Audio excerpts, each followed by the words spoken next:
one of the things that I think is important to be clear about is that the only purpose any of these conversations serve is to motivate us to understand the experience of who we are, which is incomprehensible and non-conceptual. So the conversations can never represent the truth.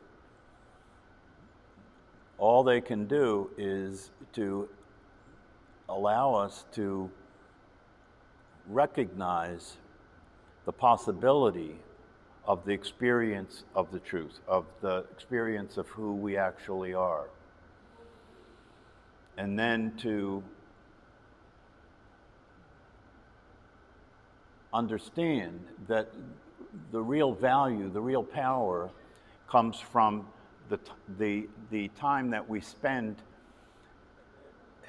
being in that experience, that non-conceptual experience, that non-dual experience as much as possible. So that the things that we could talk about may be details that are expressions of that, but what that is beyond description, beyond conceptualization. However, in the limited form that we find ourselves as human beings in a body, that's what there is that we can do. And to do that is useful because at least it allows us to recognize that there is a possibility beyond the way things are currently occurring. I think it's important to see how primitive we all are. You know, and that's easy not to notice because of the modern world, quote unquote, the technology and so forth. And human beings have a kind of conceit about reality. Human beings have a kind of conceit about reality, that we have this kind of presumption or assumption that we know a lot, that we're in control. When in reality, if you really look and see what the real indication is of where we are, it's not the technology, it's the behavior. And when you look at the behavior, it becomes evident that we're primitive. For the most part, humanity is still in an animal state.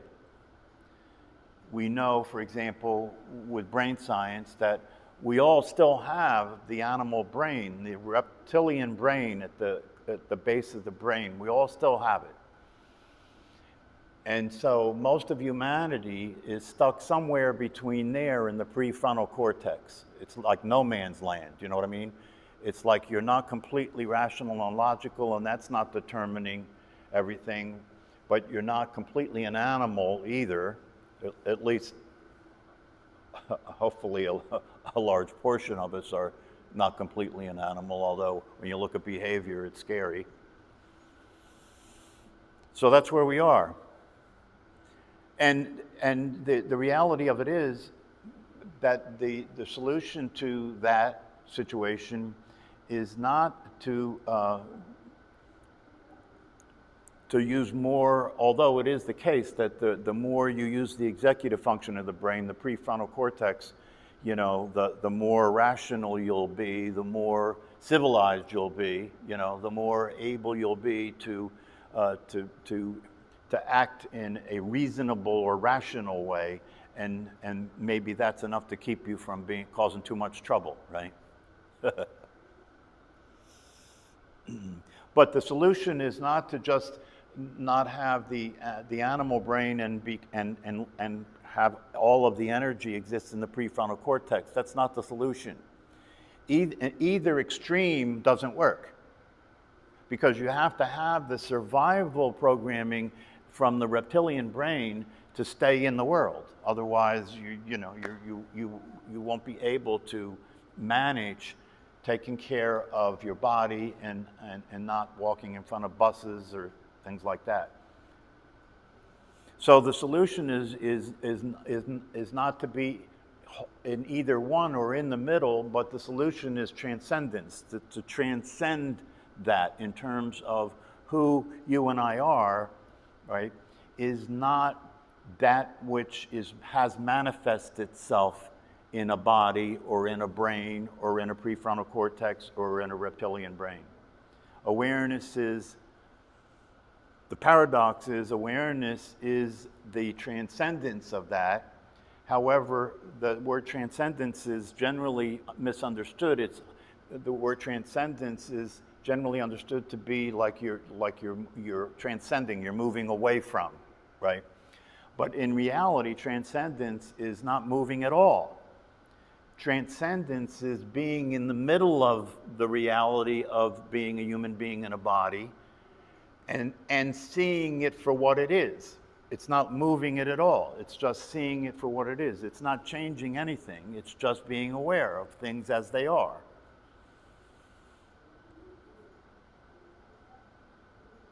And that's already challenging for most people because we're conditioned to be in a linear world. We're conditioned to have an understanding of reality that is such that in order for something to be workable or different or better, that something has to change. And one of the things that has been said here is that in accord with the truth, nothing has to change. Everything is already perfect.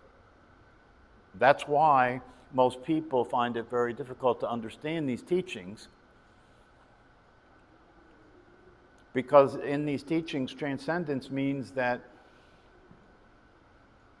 change is a constant. Change is already happening. The question is, in what direction is it changing?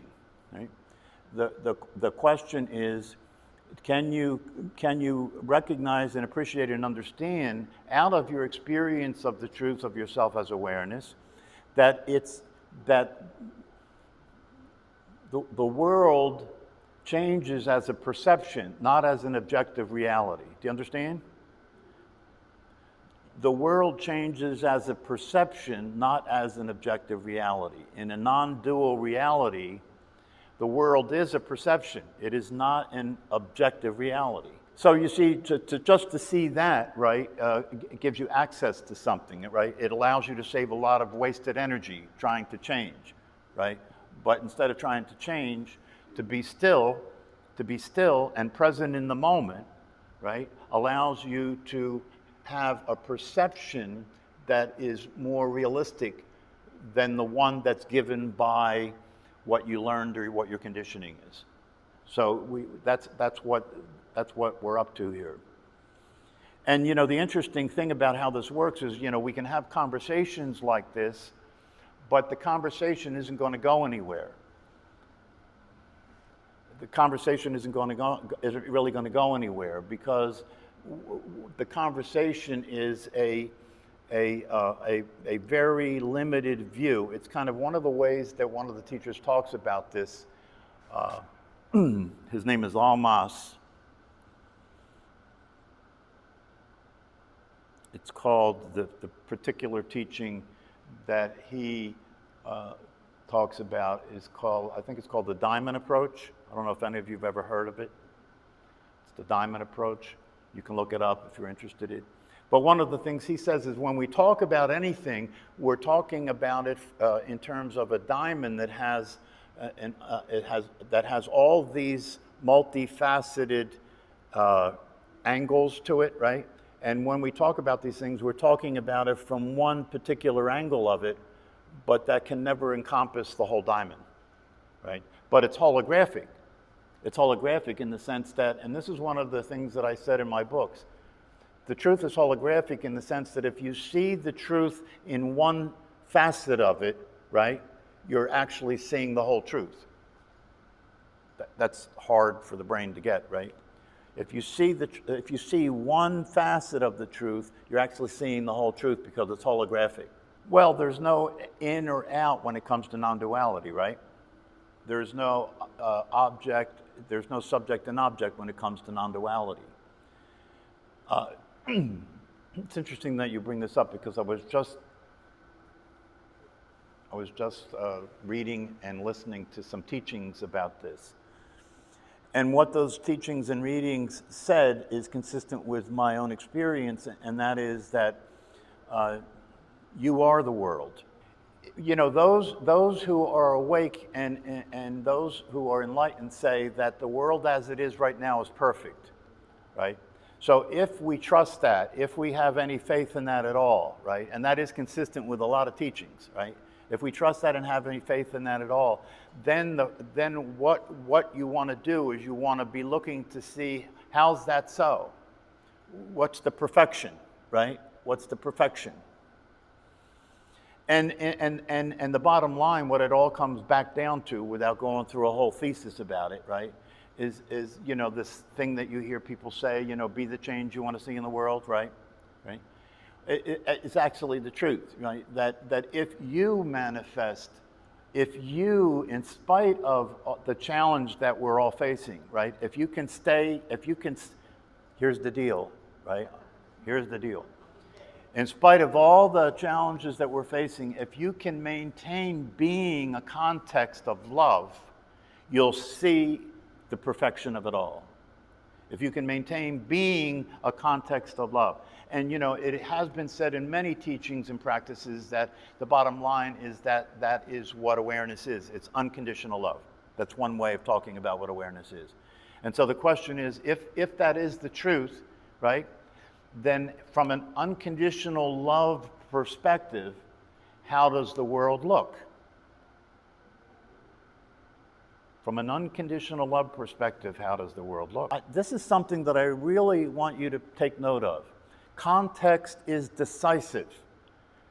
What you see is the meaning that we give things, and we are meaning-making machines, by the way, right?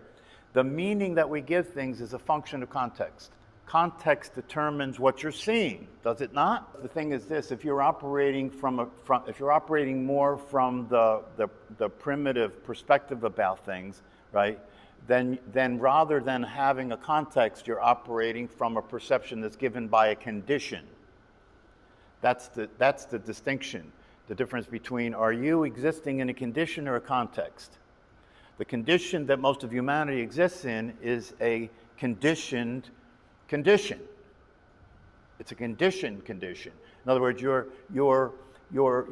brain and your mind, right, has been conditioned with beliefs, with certain perceptions that were given to you, you know, by learning and being part of society and understanding that reality as it is understood by humanity is a function of agreement. That's a big thing to get. Reality as it is perceived by humanity is a function of agreement, not the truth. Not the truth. Well, it's not a question of what's happening, right? It's not a question of what's happening. It's a question of the context in which you're holding what's happening. And if the context gives the meaning, right? If you have an unconditional love context from which to see everything, then everything is fulfilling itself. Everything is fulfilling a purpose. Everything needs to happen the way it's happening in order for what's, in the larger sense, what's evolving, right? That's not easy to get because we live in a world that is a world in which our conditioned perspective dominates. That's one of the reasons that meditation is useful, because when you sit and meditate, you're practicing experiencing an unconditioned reality that is in essence a context. But you see, here's the deal, and this might be the most important thing. I was listening to a guy, this is the guy that you brought up recently, because, you know, one of the things I've experienced to be the case is the stronger your intention is to realize the truth and experience the truth and express the truth, the stronger your intention is, the more things will come into your awareness that facilitates that process. There's a direct relationship between intention and what shows up in front of you to see. And I was listening to this guy that Eleanor mentioned to me, and when things come into my presence, I don't ignore them. I pay attention to them because I recognize that they're consistent with my intention. That it's not, in other words, it's not an accident, right? There's no accidents about it, right? And so I started to pay attention to this guy and look at some of his videos and read some of his materials. And this guy was an incredible genius. I'm a pretty smart guy, and I had trouble understanding what the hell this guy was talking about. And whenever that happens, that gets my attention, right? But when I slowed down and listened to what he's saying is incredibly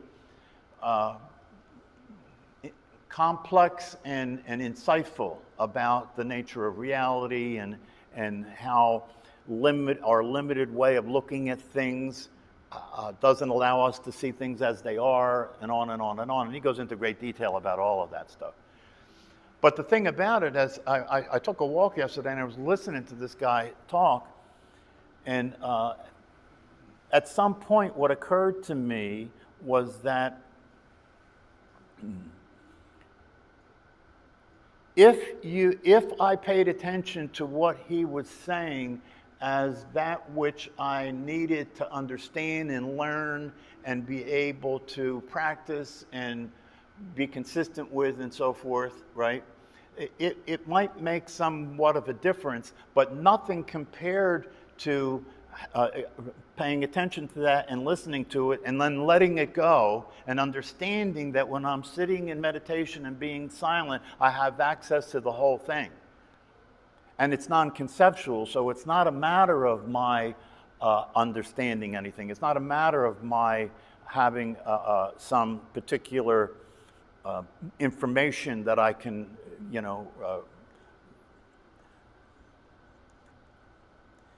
the most important thing is to understand where that's coming from.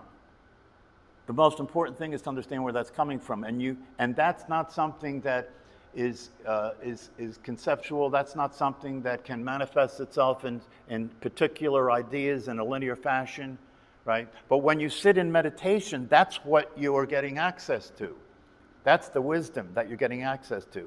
And it can express itself without your understanding it intellectually. Do you understand? It can express itself without your understanding it intellectually. That's why the meditation is so important. Because in meditation, it's not anything that you can express as an intellectual concept, right, that comes out through thinking, a process of thinking and so forth, is going to be inherently limited, very inherently limited, right? The truth is unlimited, and the thing about the truth is that when you're practicing meditation and you're experiencing the truth, non-conceptually, right? So you're just sitting there being aware, right? You're just sitting there being aware. And you can't make any sense of it, can you? You can't make any sense of it, right? But nonetheless, you're getting access to the whole enchilada. You're getting access to infinite wisdom. You're getting access to the awareness that is the whole thing. And if through practice, consistently over time, right, that access to that awareness begins to manifest itself through your brain and your mind and your behavior, then your life will be an expression of that in the world. And as this guy said, one of the things this guy said that caught my attention is that when you look at the question, well, what do I do? Given what we're all dealing with, what do I do, right? You be yourself. That's what you do. You be yourself, not your conditioned person, but yourself. You be yourself. And one of the things he said that I agree with is that if through being yourself and manifesting the truth in the world, it lifts the ocean of awareness a degree, all the ships that are in the water will rise. You follow that? That's a very profound thing to realize. If who you're being is consistent with the truth, it will rise the ocean of awareness in the world degrees that will lift all the boats that are in the water. That's the way to understand this. Right? And another thing that this guy said that I think is an accurate perception is that probability, and I've said it here, that for the most part human beings are still pretty much unconscious, right? Most of humanity is in the dark, right? And one of the things that he said that I think is probably true is that if 85% of us are still in the dark and still primitive, right, and 15% are awake, right, the 15% is what is balancing the reality. Otherwise, the whole thing would just blow up. Right? So that's the way that you want to start to think about this, and it comes right back to meditation, to simply being.